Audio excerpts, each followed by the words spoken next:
Hi guys, welcome back to my channel. Just when we are still trying to process the case of Ulilo Cwecwe, now the news break that Timothy Omotoso has been acquitted of all charges. This could not have come at a more difficult time for women in South Africa.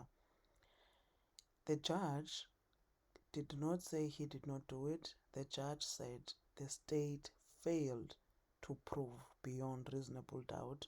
I know a lot of people talk about judges being bought. I'm not saying it doesn't happen, but if the investigating officer and the police are not doing their job properly, the judge will have no choice but to acquit a person. So we need to see real change in the policing, in investigating these cases. Keyword there, guys: the state failed.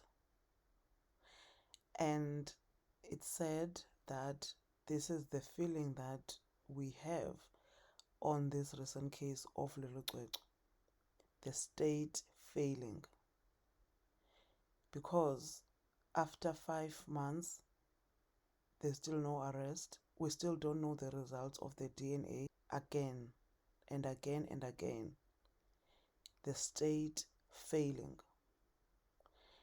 And you just ask yourself, all this, it's the government's failures.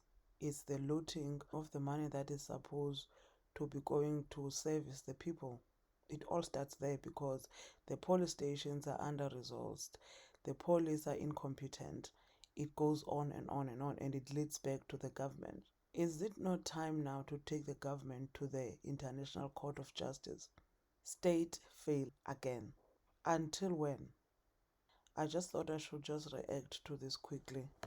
I'll see you guys on the next video. But let me know what you're thinking.